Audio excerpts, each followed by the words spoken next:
Yeah. Hey, what's happening? It's your boy Big K.R.I.T, third row representing Mississippi native. It's going down. Shout out to Dirty Hip Hop. You know what it is, man. Can't remember the time, pal.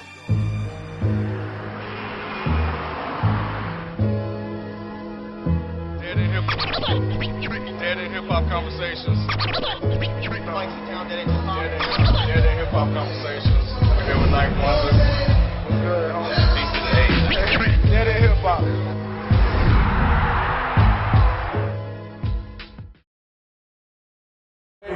I appreciate the reviews and shit y'all niggas be giving nigga on the project, my nigga. Y'all niggas be making motherfuckers go listen to that shit. That nigga Wiley Sparks call me like, yo, bro, go listen. They love, like, go check it out, my nigga. Appreciate that shit, boy. I be watching like, cause like the nigga, well, for one, Wiley always put me on the shit where people get their honest opinion about the music. Yeah. Even from Live from the Underground, niggas be like, I wasn't like, it don't matter, cause it's still your honest opinion. Right. It ain't so, cause it ain't constructed around with the industry and everything, with bloggers and everything, and what y'all think. And that shit love to me. So I go watch that shit and like, alright, cool, alright. You know what I'm saying? Yeah. So yeah, my nigga. Look, it's just an honor, man, to finally get a chance to chop it up with you, man. Have you on the show and everything, man. No doubt. Obviously, you know, we're all big fans. We just appreciate what you do. No doubt. You know what I'm saying? Definitely me coming from Riddick and No so doubt. shit. No doubt, You know, shit. He know about that kind of shit. To the max, he know about that kind of shit. Hey man, this shit is crazy. Like, first, last month we got Logic, now we got Big K.R.I.T. Like, y'all the only two motherfuckers I really listen to hard, like heavy. You know what I'm saying? Because for me, you're the definition of a true artist, and you said that on Underground Airplay. You know what I'm saying? And He caught that shit. hell yeah, I caught that shit. And you're the real epitome of that, because you can rap about anything, just like Logic. You know what I'm saying? Y'all talk about real shit, club shit, you know, personal shit. In the mixtape, you know, when we had Wally Sparks on there, like, what the fuck we gonna do now? Since Outkast, I haven't heard something like that. You know what I'm saying? And it's like, nobody can emulate you, man. I love the Southern twang. I love the down south shit. I grew up in Miami. So it's like, damn, I can relate to this motherfucker. He from Mississippi, but I'm from Miami, you know what I'm saying? But I can relate to that shit. You know how it is when you come from a place where your music might only be popping there, and it might not be a worldwide buzz, but it's a buzz there, and people know about it, and so that artists have to struggle so hard to get that shit where it's worldwide. Where I'm from, it was mad artists that was popping big to us, but to the rest of the world, people didn't know, and it took so much for us to leave our comfort zone and put other people on it. So you know what that shit like, cause you probably heard motherfucking Trick Daddy, motherfucking way before any of us heard it, and you was like, this shit here is it. And it took niggas years to get on that shit. And by the time they got onto it, he was like, damn, nigga, we been on about that shit. You know what I'm saying? So that's what it is for me. Like, it's like, it's that show and prove to show people I wouldn't leave my comfort zone to make my music heard. Yeah. Man, how the fuck did you come up with what the fuck you gonna do now? That's all I want to know. That shit was crazy. I wonder, because I've expressed myself through so many different songs. Like, you know, we talking about something, we talking about the event, we talking about yesterday, Take Care of Mama, these kind of records. And they're always formatted in a way where, of course, it's a rap song. But I started with poetry. And then Big Rule was the first person I heard on a record that just didn't do a verse, but just spit a poem. And so I was like, fuck it, man, I'm gonna do a whole song, poetry format, but on time with an instrumental, and make it mean something to people. Not about my life per se, but anybody can relate to it. And that's what I did, what the fuck. Because we all go through those situations, and it might not be those two situations, because I'm gonna do, and I say I'll probably do something after the fact about two other situations. But it's somebody that can relate to those two situations. Being a dope boy, being a hustler, being struggling, working a 9 to 5 and you hate it. The first verse is for you. Second verse is for somebody that, alright, one night stands. You like to party a lot. You might be the kind of player ass nigga that can goddamn fuck with chick. Or you the kind of chick that don't like your wedding. You don't like your being wiped up. You don't like your life, so you indulge. And so that's what I'm gonna talk about all that shit. Whether I went through it or not, it's people that's going through that right now, and they can respect the fact that I talk about it. Yeah, I think the biggest thing for me, the next biggest thing is definitely make, like, you know my cat, if you watch the show, you know my cat straight bumping the whip, right? and my soul part 2. I already know. God, I already know. Yo, this nigga K.R.I.T make everything I want to hear, and then you put it in one project. You know what I'm saying? It's not like you're always just spitting, like you're giving people glimpses of life. You know what I'm saying? And I think that's why I love Forever and a Day so much, because I felt like you my nigga. You know what I'm saying? Like, I listen to the CD, I'm like, yo, oh man, I'm riding with this dude right here. Forever and a Day was difficult to put together, but it was like, alright, man, I want to tell a story, but about me though, all about me. And so it was, when I say it was so personal that I incorporated people. I featured people that was in my real life, but without rapping. From my father to my partner Big Son, which is my brother. You know what I'm saying? To my ex. That a lot of people don't even know where her voice come in, but my ex is in that shit. To goddamn my homegirl, it's so many different people. My partner that make beats, so many people that's introducing that was a part of my real life, dog. That it's like, yo, this is me. And I feel like that's what I want to tell you Forever and a Day. Like, I'm a regular person, I'm a real person, but I can make a whole project about it. Man, I'm glad you brought up Big Son, man. I got a chance to meet him at Scotty's listening session.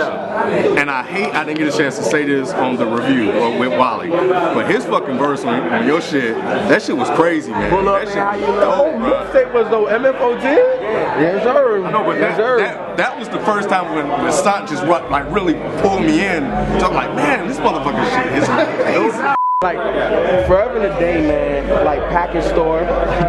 Like that first verse was just crazy, because the duality of a man, regardless of whoever you think you are or you're representing, there's always a duality there. And then also Red Eye. Now I heard Red Eye, I'm like, man, and you know, I didn't want to tell my girl that, but I'm like, man, I be feeling like this. Be careful with that song, because you might fuck your relationship up. But niggas feel like that, man, and when you chasing your dream, it don't matter whether you the dude or the female relationship, it's hard to make somebody believe in that shit. And especially in the industry I'm in, it's so distant. Because it's like you traveling shoes, you gone all the time. So how do you make somebody feel like, alright, boom, I fuck with you, I'm here for you, but I'm not there right now. And so Red Eye was all about that. And it was one of those things with the name, aside from being on the plane Red Eye, we talking about red eyes as far as crime, you know what I'm saying? And just that whole situation. So I just wanted to make it more of a double entendre with the word. And a lot of those songs ain't titled what the actual song is really about, because I wanted to make the meaning more realistic to people. You know what I'm saying? So yeah, bro. Like you gotta put thought behind your projects and titles and all that. Like sometimes I be looking at music, I'm like, okay, what the fuck does this mean? And your song ain't talking nothing about it. You know what I'm saying? It's like it's not a cohesive project. You're not putting thought into it, and that's the thing I love about you, man. Every record, every album, I've told you what the name of the next album is gonna be. In the review, I was like, there's something about K.R.I.T that I love that you do. You'll say something and you'll make a song about it. Yeah, I love that shit too. Yeah, The name of my next album on Def Jam is in the first song of my Live from the Underground. It's in the intro. I said, literally in the first 30 seconds, I say what the next album is named Project. Y'all motherfuckers heard that shit. I didn't want to throw that out though, because I saw that the K.R.I.T was here. I said Live from the Underground. When I said Return of Forever, this is the Return of Forever ho, and then Return of Forever came out, and then Forever and a Day came out, Forever and a Day Live from the Underground. All that came, which in the second song of K.R.I.T was here. And so yeah. Because when you came out with What You Mean You Ain't Nasty, I was like, yo, he took that. He was on Wiz song with that shit way back, and I'm like, and I caught it just like that. You know what I'm saying? For the people that's always also been riding for a long time too. It's like it's like reminding them like, yo, I'm gonna always stay the same, but also capturing the artists that might not even know about my music. And that's what Live from the Underground is. A lot of people was fucked up because they thought I was gonna change so much on Live from the Underground and shock them. But I was like, nah, I'm gonna stick to, because this is the opportunity where I could I'm gonna be on this grand stage, they're gonna promote it, boom, but I can be as raw and as southern as I possibly can. But I saw the play, and that's why Forever Today is what, because I want to show people that I've grown too as artists, and it's just one of those things, man. So, you know, real talk, I just put this dude on before he went to Miami for his birthday. So K.R.I.T was here. I'm like, hey man, because he was, what was the one you said you wasn't feeling like that? Return to Forever. And I'm like, he's like, man, I don't know, he's just a little too country, this and that. I'm like, man, but you ain't even listening to K.R.I.T was here. And I put him on, and he was like, yo, I don't even know how. 22 motherfucking songs though, bro. I go back and listen to the projects, I'm like, good Lord, there's so much music on this shit. Because voices don't sound shit like No Weedy. It's so many motherfucking records, man. Yeah, man, but it's a blessing I put all that on because it caught so many people's attention. Like, so many people that are like, alright, I love this song. And that's what it's all about. But this album, bro, I'm so excited about it. I can't wait for this shit. Yeah. I know y'all gonna figure out what the title is because now they He will. too much. He will. I'm making a text Tonight. But bro, it's like it's gonna be so amazing because I'm gonna test the boundaries of what I do musically, sonically, and all that shit. All right, real quick. So, are you producing the whole thing? I'm gonna produce 75%. Okay. That's Knife Wonder is one of those producers where doing that song with him on King River Time showed me that I could just be an artist. But for me, it ain't about just off the strength doing a record with it just because you were hot. Like, nah, if the record ain't right, it don't make it. That happened to be the only record I had did that was crazy. With another producer, I like, this gotta be on it. all right, cool. Yeah, that was kind of a debate we kind of had. Yeah. You know, they want to hear you on your shit. I'm like, nah, I want to kind of hear some other shit. Yeah, but believe it. Even when you hear me on other folks shit, you'll be like, damn, that still sound like something K.R.I.T would do. So don't get it fucked up. I ain't gonna go too far outside of my realm. I'm gonna work with the kind of producer that I was inspired by. I'm like, cool. Man, great chopping it up with you. Thank you, bro. Man. Yes, sir. You arguing and shit.